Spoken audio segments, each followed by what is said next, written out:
नमस्कार,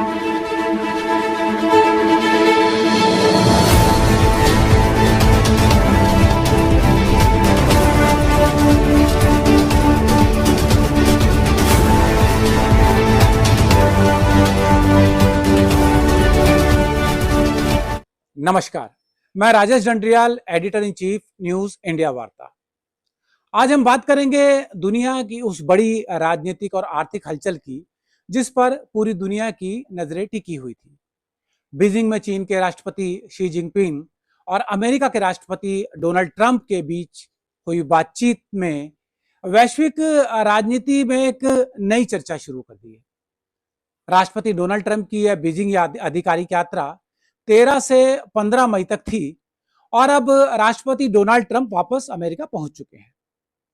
दोस्तों, ये सिर्फ दो नेताओं की मुलाकात नहीं थी, यह दुनिया की दो सबसे बड़ी ताकतों के बीच संवाद था, जिसका असर आने वाले समय पर पूरी दुनिया की अर्थव्यवस्था, व्यापार, टेक्नोलॉजी, सुरक्षा और भारत जैसे देशों पर भी पड़ रहा है। सबसे पहले हम समझते हैं कि यह बातचीत इतनी महत्वपूर्ण क्यों मानी जा रही है। अमेरिका और चीन पिछले कई वर्षों से व्यापार, युद्ध, टेक्नोलॉजी प्रतिबंध, ताइवान मुद्दे, दक्षिण चीन सागर को लेकर आमने सामने खड़े रहे हैं।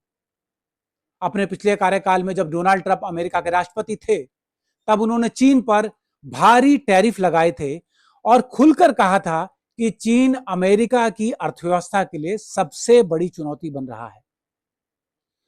वहां चीन भी लगातार अपनी आर्थिक और सैन्य शक्ति बढ़ा रहा था। लेकिन आज स्थिति यह है कि दुनिया की लगभग हर बड़ी अर्थव्यवस्था किसी ना किसी रूप में अमेरिका और चीन दोनों पर निर्भर है। ऐसे में बीजिंग में हुई यह बातचीत पूरी दुनिया के लिए एक बहुत बड़ा संकेत मानी जा रही है। अब सवाल यह है कि इसका क्या असर हो सकता है। सबसे पहला असर वैश्विक अर्थव्यवस्था पर दिखाई दे रहा है।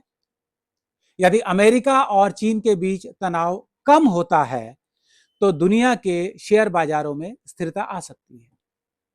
वहीं साथ साथ जो विदेशी निवेश है, यह भी बढ़ेगा। व्यापारिक माहौल और बेहतर होगा। आज दुनिया की सप्लाई चेन काफी हद तक चीन पर निर्भर है।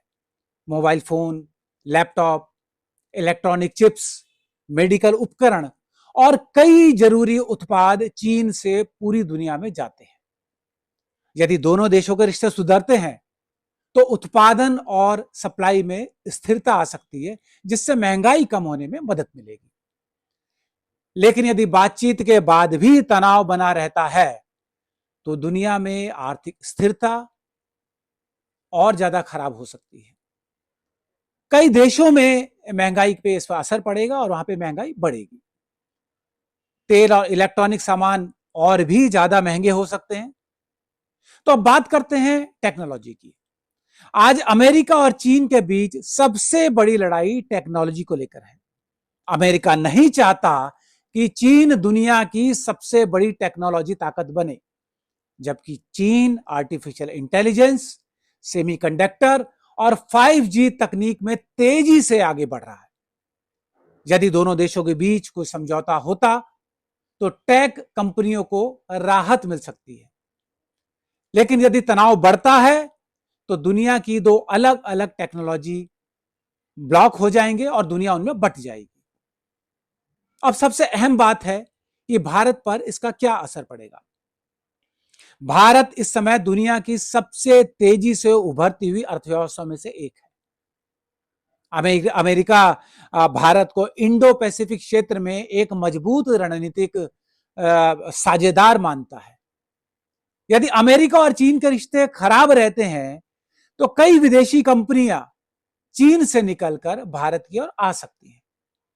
इससे भारत में निवेश, रोजगार और मैन्युफैक्चरिंग को बहुत बड़ा फायदा हो सकता है।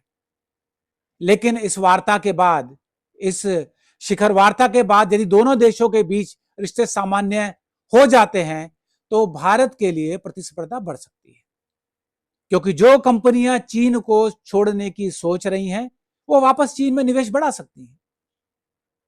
रक्षा और सुरक्षा के क्षेत्र में भी इसका असर देखने को मिलेगा। ताइवान और दक्षिण चीन सागर का मुद्दा पूरी दुनिया के लिए बहुत संवेदनशील बना हुआ है। यदि अमेरिका और चीन के बीच टकराव बढ़ता है तो एशिया में सैन्य तनाव भी बढ़ सकता है। और दोस्तों, इसका असर केवल सरकारों तक सीमित नहीं रहेगा, आम आदमी की जिंदगी पर भी इसका दुष्प्रभाव पड़ेगा। Mobile, petrol, electronic gadgets, online कारोबार और यहां तक कि नौकरी के अवसर भी प्रभावित हो सकते हैं। विशेषज्ञ मानते हैं कि आने वाले वर्षों में दुनिया की राजनीति अमेरिका और चीन के रिश्तों के आसपास घूमेगी, मतलब ये दूरी रहेंगे। और भारत जैसी उभरती ताकतों की भूमिका पहले से कहीं ज्यादा महत्वपूर्ण हो जाएगी। कुल मिलाके बीजिंग में हुई यह बातचीत आने वाले समय की वैश्विक दिशा तय करने के लिए बहुत बड़ी घटना साबित हो रही है। अब देखना यह होगा कि दोनों देश सहयोग का रास्ता चुनते हैं या प्रतिस्पर्धा और टकराव का, क्योंकि ये मीटिंग अब खत्म हो चुकी है, ये वार्ता खत्म हो चुकी है, लेकिन इसके प्रभाव अभी सामने आएंगे। आप क्या सोचते हैं? क्या अमेरिका और चीन के रिश्ते सुधरेंगे? क्या इससे भारत को फायदा मिलेगा? कृपया अपनी राय कमेंट में जरूर बताइए। मैं Rajesh Dandriyal, editor in chief, news India वार्ता। धन्यवाद।